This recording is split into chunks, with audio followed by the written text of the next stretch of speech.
मेरे प्यारे विद्यार्थियों, जय श्री राम। मैं आपको अपने YouTube चैनल श्रेष्ठ कोचिंग क्लासेस में हार्दिक स्वागत और अभिनंदन करता हूं।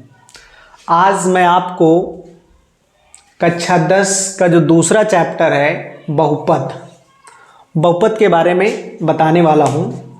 आप वीडियो में पूरी तरह से बने रहिएगा। बहुपद का जितना भी कॉन्सेप्ट है, बिल्कुल यदि आप लास्ट तक वीडियो देखते हैं तो पूरी तरह से आपका कॉन्सेप्ट क्लियर हो जाएगा। तो आइए हम लोग बहुपद के बारे में जानें।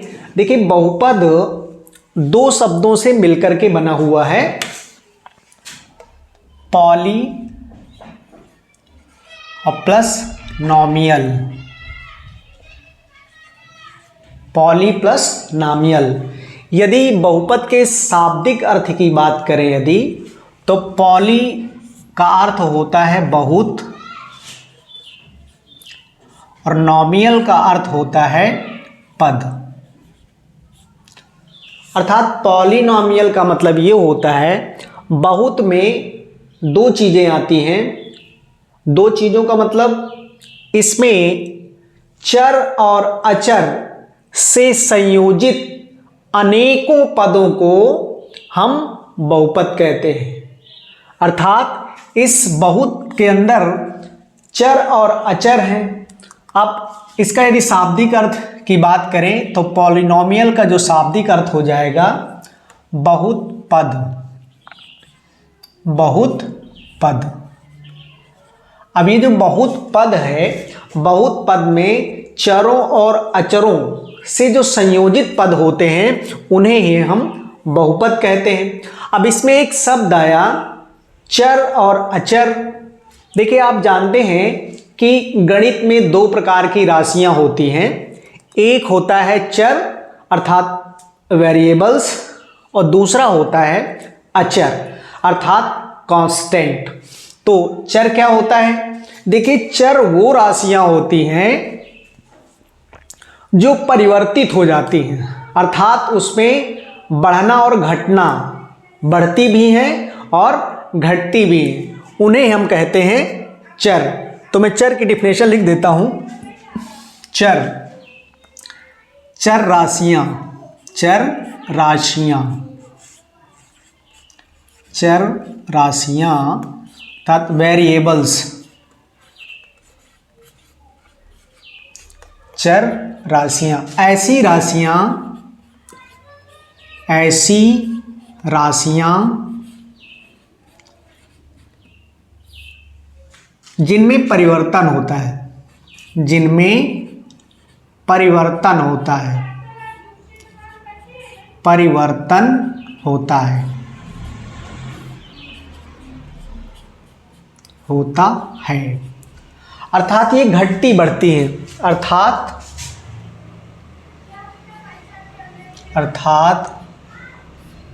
घटती बढ़ती है, घटती बढ़ती हैं, घटती बढ़ती हैं। जैसे इनमें परिवर्तन कैसे होता है? जैसे हम ले लें ये चर राशियां जैसे x, y, z, ये सब हमारी चर राशियां हैं। और ये घटती बढ़ती कैसे हैं? देखिए, जैसे हम एक लिख दें x + 2 = 3। अर्थात यदि हम x की वैल्यू इसमें निकालें तो x बराबर हो जाएगा 3 - 2, अर्थात x का मान कितना आया? 1 आया।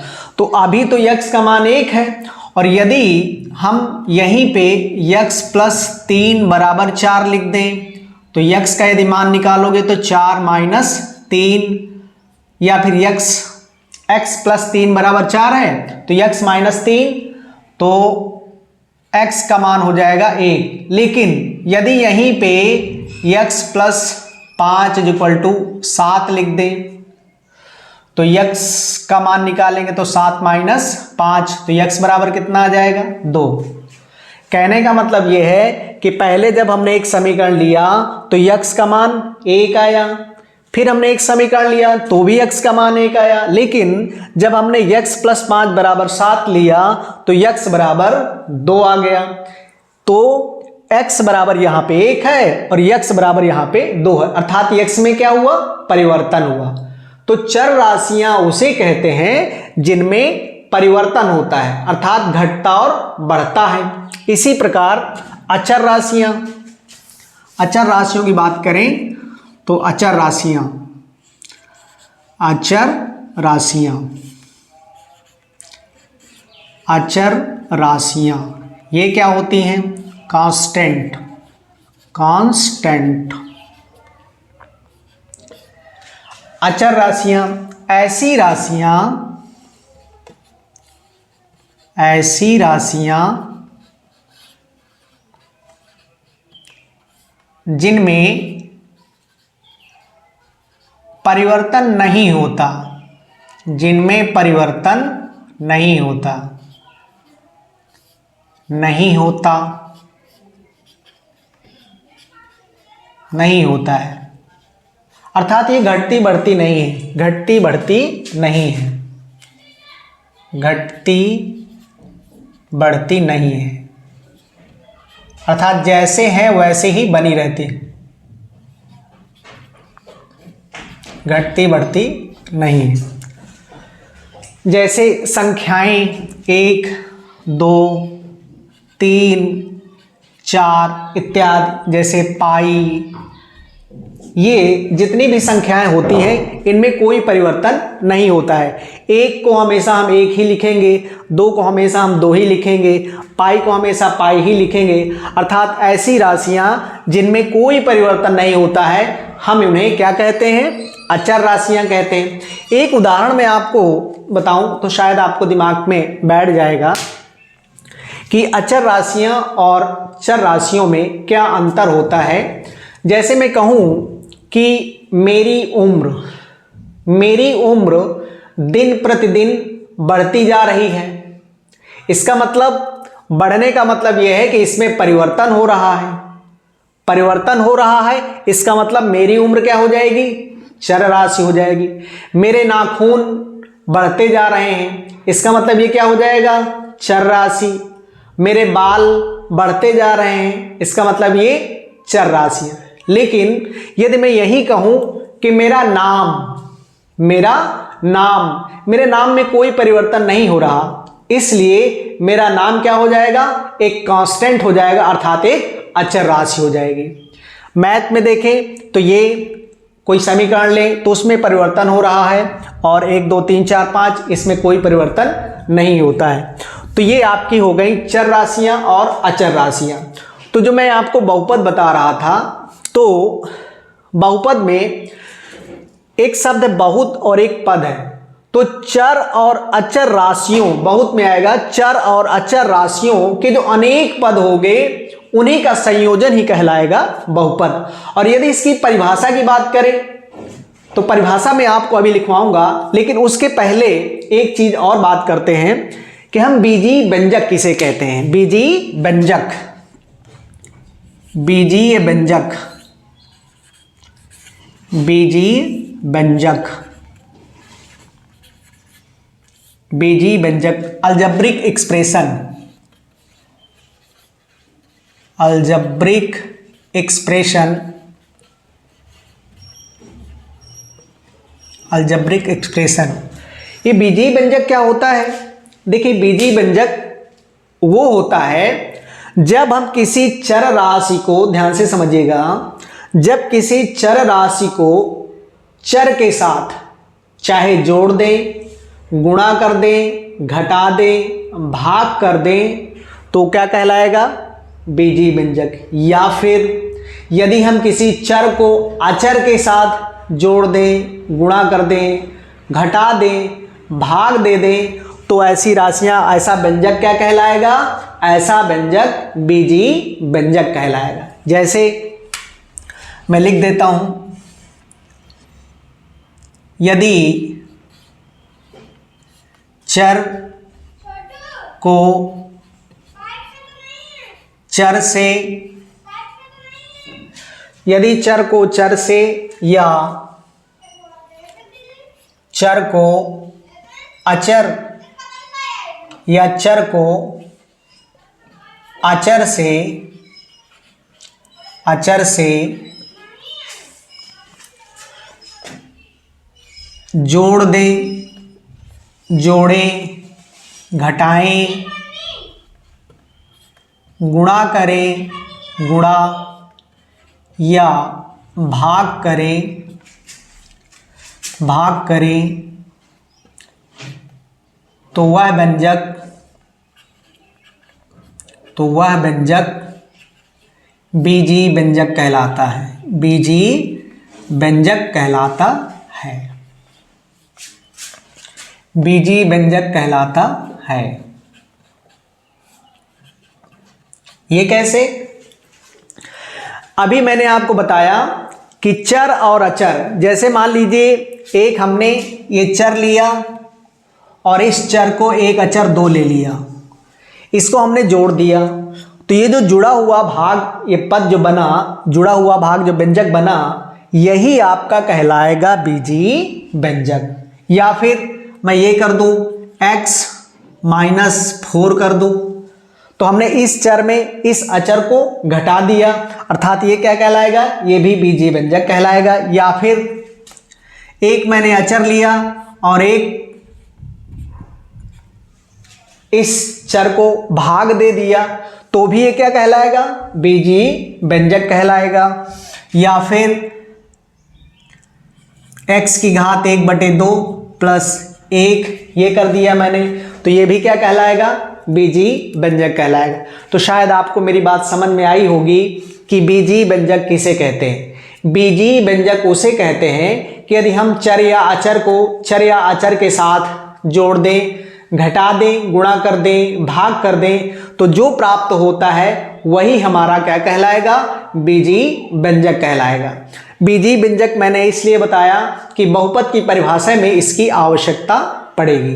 तो आप यदि इसका स्क्रीनशॉट लेना चाहते हैं तो ले सकते हैं। इसको मैं मिटाऊंगा और आगे लिखूंगा। तो अब बहुपद की क्या परिभाषा होती है, इसके बारे में आपको बताने वाला हूं। देखिए, बहुपद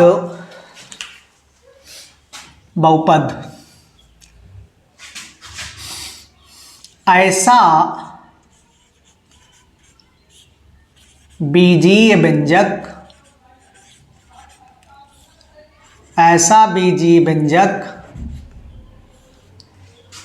जिसकी या फिर जिसके चर की घात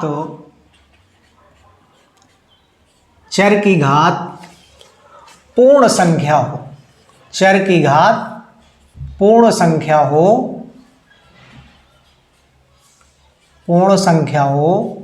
बहुपद कहलाती है। बहुपद कहलाती है। देखिए, बहुत अच्छे से समझना है बहुपद किसे कहते हैं। मैंने लिखा ऐसा बीजीय व्यंजक जिसके चर की घात पूर्ण संख्या हो, बहुपद कहलाती है। क्या मतलब इसका? मैं सबसे पहले बीजीय व्यंजक लिखता हूं। जैसे मैंने लिख दिया x + 2 एक बीजीय व्यंजक, क्योंकि अभी मैंने आपको बताया कि यदि किसी चर को अचर के साथ जोड़ दें तो वह बीजीय व्यंजक है। इसका मतलब ये एक बीजीय व्यंजक है। मैं लिख दूं 1/x - 1, ये भी एक बीजीय व्यंजक है। और यदि √x + 3 ये भी एक बीजीय व्यंजक है। और यदि x की घात 3/2 + 5 ये भी क्या है? बीजीय व्यंजक है।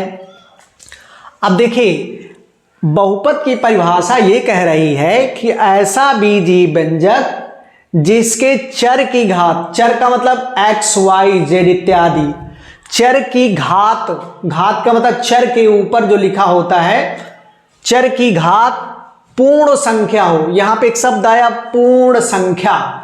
आपको पूर्ण संख्या मालूम होगा। पूर्ण संख्या किसे कहते हैं? पूर्ण संख्या की शुरुआत 0 से होती है। अर्थात 0, 1, 2, 3, 4 इत्यादि ये सब क्या है? पूर्ण संख्या है। यहीं पे यदि प्राकृतिक संख्या की बात करें तो प्राकृतिक संख्या की जो शुरुआत होती है वो 1 से होती है, तो हमने लिखा यहां पे पूर्ण संख्या। तो घात में क्या होनी चाहिए? केवल पूर्ण संख्या होनी चाहिए। यदि पूर्ण संख्या के अलावा घात में कोई भी संख्या आती है तो फिर वो बहुपद नहीं कहलाएगी। ध्यान दीजिएगा। तो जैसे मैं कहूं x + 2, x + 2 यहां पे इसकी ये चर है और इसकी चर की घात कितनी है? 1, और 1 क्या है? पूर्ण संख्या है, अर्थात x + 2 हमारा एक बहुपद होगा। इसी प्रकार यदि मैं 1/x - 1 की बात करूं, आपको पता है घातांक के रूल आपने पढ़े हैं कि यदि हम इसको ऊपर ले जाएंगे तो ये हो जाएगा x - 1 की होल की पावर -1, और -1 पूर्ण संख्या नहीं है, इसलिए ये आपका बहुपद नहीं होगा। इसी प्रकार यदि हम इसकी बात करें, √x आप जानते हो, √ को यदि आप हटाओगे तो ये बन जाएगा x की घात 1/2 - 3।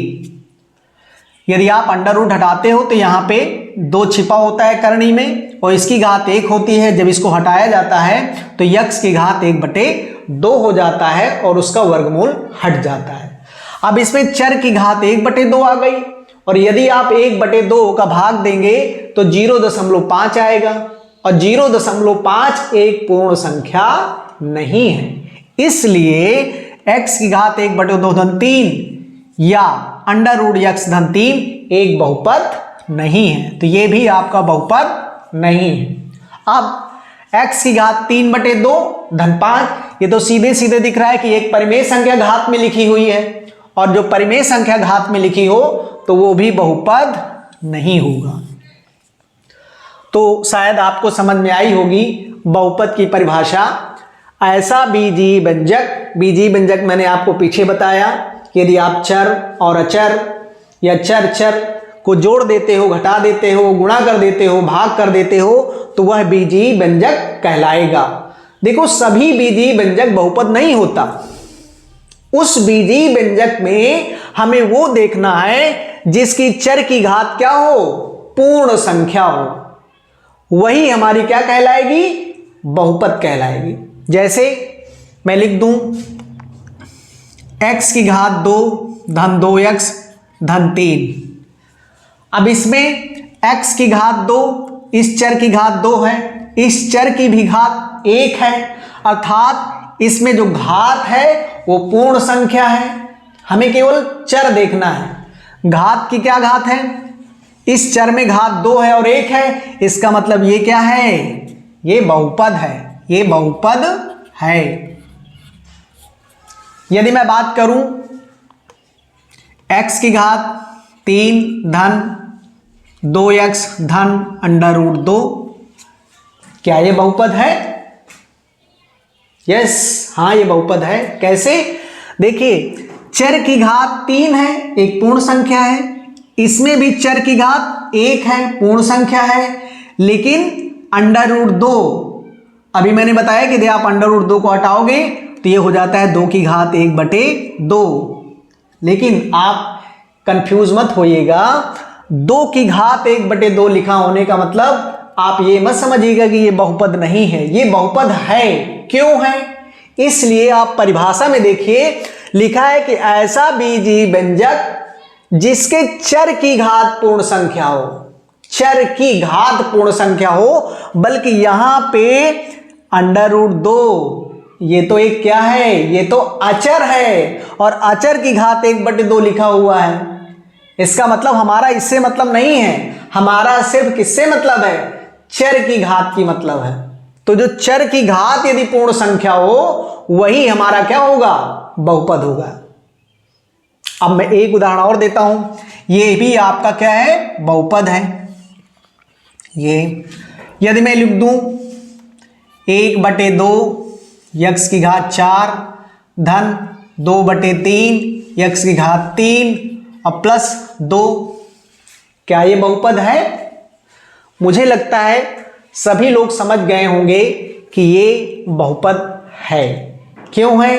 क्योंकि हमें सिर्फ देखना है चर की घात, चर का मतलब x y z, चर की घात, जो घात ऊपर लिखी होती है, घात में पूर्ण संख्या होना चाहिए, और पूर्ण संख्या का मतलब 0 1 2 3 4 इत्यादि।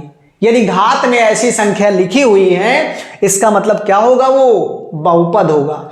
अचर में क्या लिखा है हमें इससे लेना देना नहीं है, हमें सिर्फ ये देखना है कि चर में पूर्ण संख्या घात में है कि नहीं। तो इसमें शायद देख रहे होंगे आप, x की घात 4 है, x की घात 3 है, इसका मतलब ये भी क्या है? बहुपद होगी, ये भी बहुपद होगी। अब आप, मुझे लगता है कि यदि बहुपद कोई दे दिया जाए तो पहचानने में आपको कोई दिक्कत परेशानी नहीं होना चाहिए। अब इसके बाद ये बहुपद की परिभाषा मैंने क्लियर कर दी।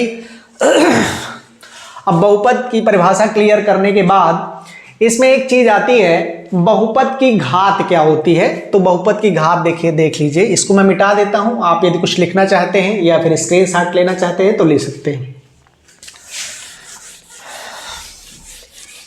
बहुपद की घात, बहुपद की घात, बहुपद की घात, की घात, degree of polynomial, degree of polynomial, degree of polynomial. अब ये बहुपद की घात क्या होती है? किसी भी बहुपद की जो अधिकतम घात होती है वही उसकी बहुपद की घात कहलाती है। तो मैं लिख देता हूं, किसी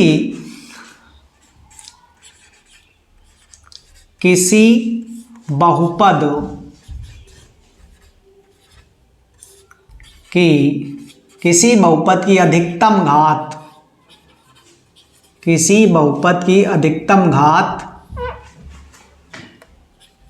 अधिकतम घात उस बहुपद की घात कहलाती, घात कहलाती है। बहुपद की घात कहलाती है। जैसे हमने लिखा किसी बहुपद की अधिकतम घात, मैं लिखूं यदि x की घात 3 धन 2x धन 2। सबसे पहले तो आप ये बताइए कि बहुपद है कि नहीं। हाँ, आपका जवाब है कि बहुपद है। हाँ, ये बहुपद है। क्यों है? क्योंकि चर की घात पूर्ण संख्या है, इसके भी पूर्ण संख्या है। अब इसमें बात आती है बहुपद की घात क्या है। तो इसमें अधिकतम घात क्या है? इस x की तो 1 है और इस x की 3 है, तो इसमें लिखा मैंने अधिकतम घात, तो अधिकतम घात तो 3 है, तो इस बहुपद की जो अधिकतम घात होगी 3 होगी। बहुपद की घात, बहुपद की घात कितनी? बराबर 3। अच्छा, बहुपद को हम px से भी डिनोट करते हैं, इसको लिख लीजिए चाहे px। यदि बहुपद लिखा हो तो उसको हम px से डिनोट करते हैं। px से क्यों? क्योंकि p मीन्स होता है पॉलिनोमियल और x का मतलब ये होता है कि वो जो बहुपद लिखा हुआ है किन चरों में लिखा हुआ है। तो ये देखो x इन x की चर में लिखा हुआ है, इसीलिए यहां पे x लिख देते हैं। और यदि हम ये लिख दें यहां पे p और यहां पे y लिख दें, y की घात 3 प्लस 3x प्लस 4 ऐसा लिख दें, तो इसका मतलब ये भी बहुपद ही है, लेकिन किसकी चरों में है? ये आप x ना लिख के y लिख दीजिए, तो ये y के चरों में घात है, ये y के चरों में बहुपद है। तो x जो यहां लिखा होता है इसका मतलब ये होता है कि वो वही चर आगे लिखा होगा। इसमें y लिखा है तो इसका मतलब यहां पे y लिखा होगा, तो ये इसका मतलब है। तो पॉलिनोमियल को हम px से भी डिनोट करते हैं, इसको ध्यान रखिएगा। तो मैंने आपको बताया बहुपद की घात, तो शायद आपको समझ में आया होगा कि बहुपद की घात किसे कहते हैं। बहुपद की घात उसे कहते हैं जिसकी अधिकतम घात हो यदि बहुपद की, तो वही उसकी बहुपद की घात कहलाएगी। जैसे एक उदाहरण और लें, जैसे लिख दें x की घात 4, x की घात 3 प्लस 2x प्लस 5, ऐसा लिख दें और आपसे पूछे कि इसकी घात कितनी है बहुपद की, तो आप इसको px भी लिख सकते हो। px इज इक्वल टू, ये px का मतलब ये होता है कि ये बहुपद है। तो x की घात 4 प्लस x की घात 3 प्लस 2x प्लस 5, इसकी अधिकतम घात कितनी है? वैसे तो इसमें 3 है, 1 है, 4 भी है, लेकिन हमें लेना है सबसे बड़ी घात। तो सबसे बड़ा क्या है? 4। तो इसकी बहुपद की घात क्या हो जाएगी? इस बहुपद की घात हो जाएगी 4 क्योंकि अधिकतम है। तो आप कोई भी बहुपद मिले और बहुपद की घात पूछे यदि आपसे, तो सबसे पहले जो अधिकतम घात हो वही क्या करेंगे हम, उसकी बहुपद की घात कहलाएगी।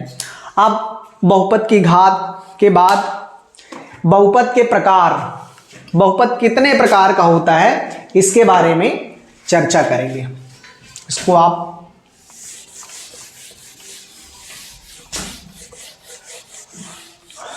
बहुपद के प्रकार देखिए,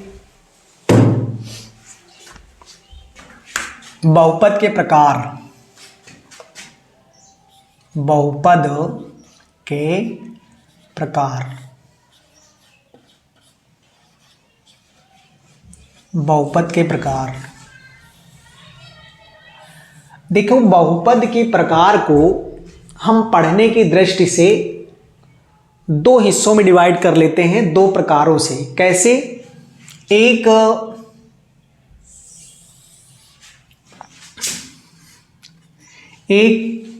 घात के आधार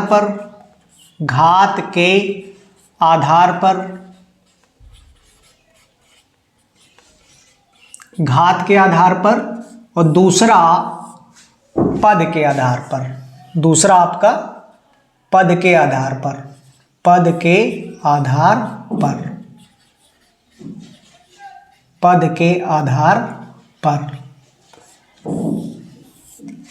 अब ये घात के आधार पर का मतलब क्या है? जैसे पहला इसका जो प्रकार होता है, एक घाती बहुपद। एक घात के आधार पर की बात कर रहे हैं, एक घातीय बहुपद,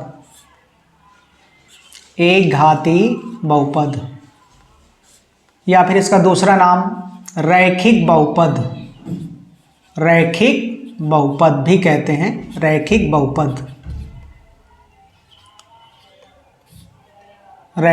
बहुपद, लीनियर पॉलिनोमियल। अब एक घातीय बहुपद क्या है? एक घातीय बहुपद का मतलब ऐसा बहुपद जिसकी घात 1 हो। जैसे लिख देता हूं मैं, ऐसा बहुपद जिसकी घात 1 हो। ये कैसे? जैसे मैं लिख दूं 2x, इसमें घात कितनी है? 1। तो ये क्या हो जाएगा? एक घातीय बहुपद अर्थात रैखिक बहुपद। जैसे लिख दूं 3/2y, इस y की भी घात कितनी है? 1, अर्थात ये भी क्या हो जाएगा? ये भी रैखिक बहुपद हो जाएगा। जैसे लिख दूं 2x + 3, इसमें x की कितनी घात है? 1, अर्थात ये भी क्या हो जाएगा? रैखिक बहुपद। या फिर x + 2x + 3, ये भी क्या हो जाएगा? 1 घात है, तो ये भी आपका रैखिक बहुपद हो जाएगा। तो रैखिक बहुपद उसे कहते हैं जिसकी घात क्या हो, 1 हो, उसे हम रैखिक बहुपद कहते हैं। दूसरा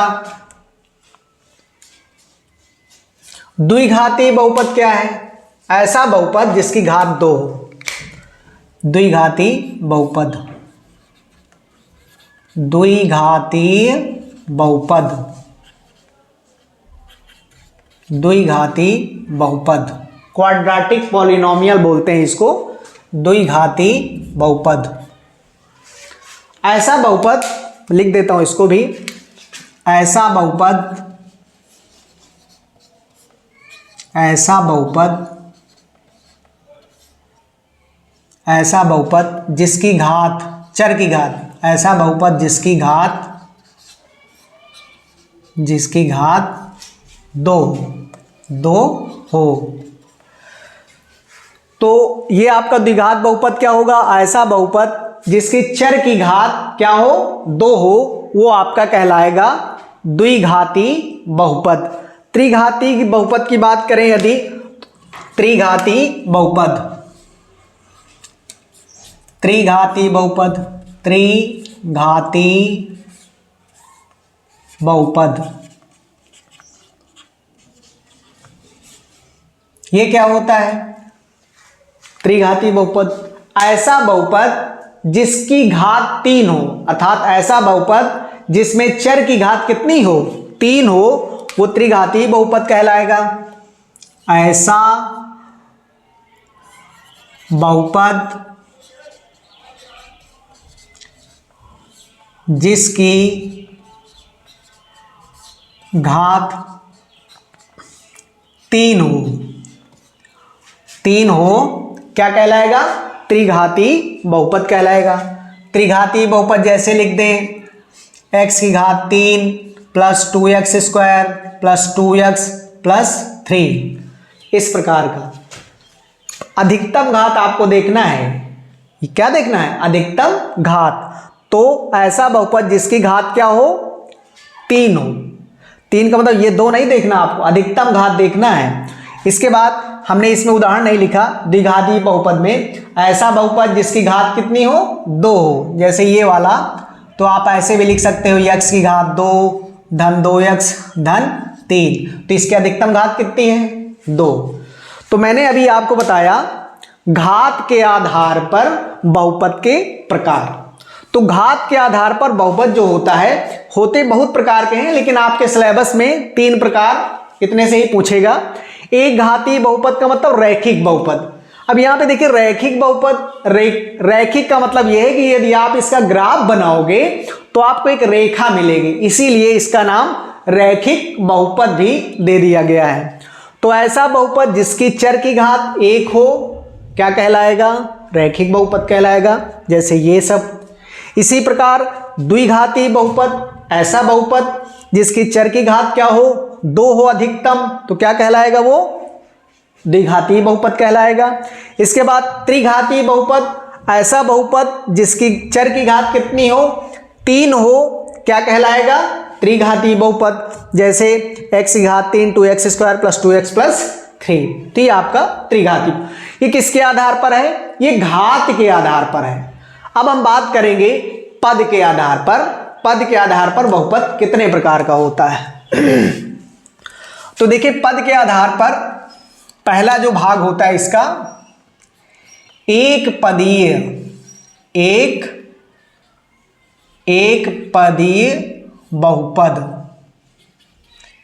एक पदीय बहुपद। एक पदीय बहुपद मतलब मोनोमियल, मोनोनोमियल पॉलिनोमियल कहते हैं इसको।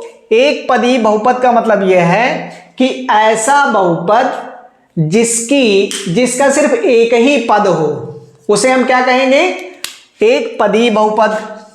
लिख देता हूं, ऐसा बहुपद जिसमें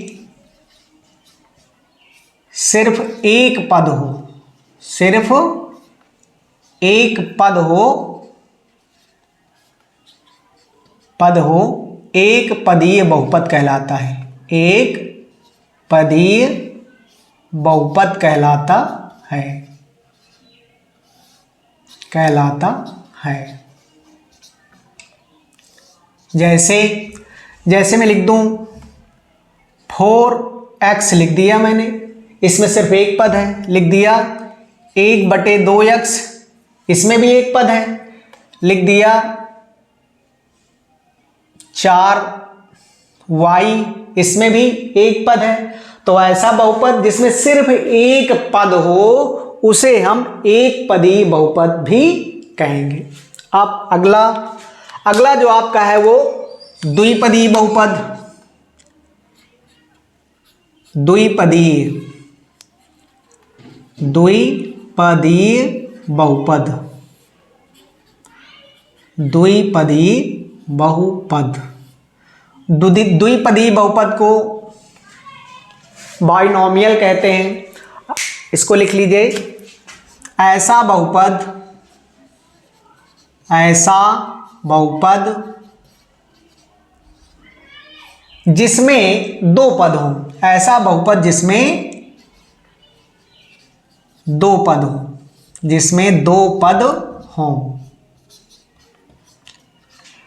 ऐसा बहुपद जिसमें दो पद हों क्या कहलाएगा?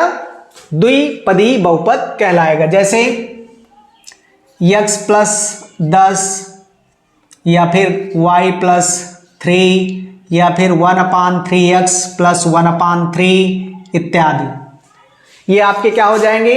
द्विपदी बहुपद हो जाएंगे। त्रिपदी बहुपद, जैसे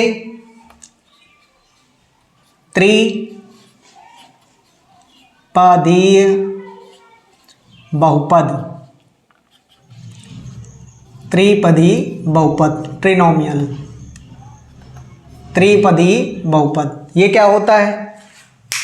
ऐसा बहुपद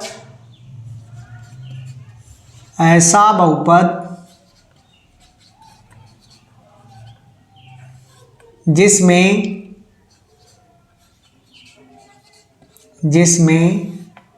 तीन पद हों, ऐसा बहुपद जिसमें तीन पद हों त्रिपदी बहुपद कहलाता है। त्रिपदी बहुपद कहलाता है। त्रिपदी बहुपद कहलाता है। जैसे x² + 2x + 3 या फिर 1/2x² + 1/4x + 3 आदि।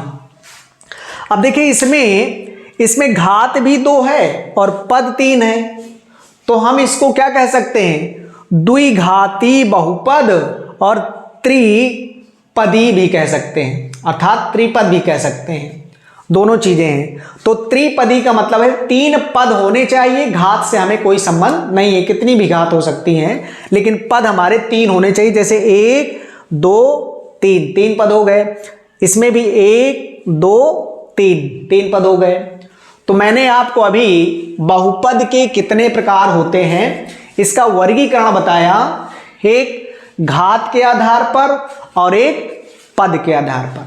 तो घात के आधार पर 3 प्रकार मैंने बताए, वैसे तो और होते हैं लेकिन आपके सिलेबस में इतने हैं।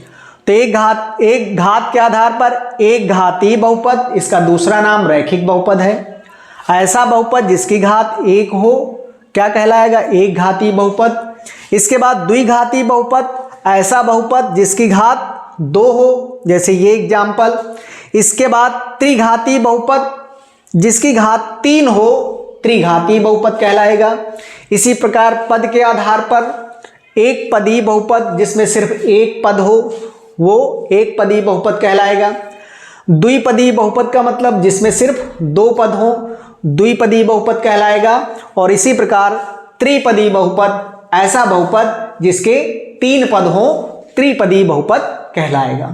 अब इतना मैंने आपको आज बताया। अगली की कड़ी में जो इसके आगे है वो मैं बताने का प्रयास करूंगा।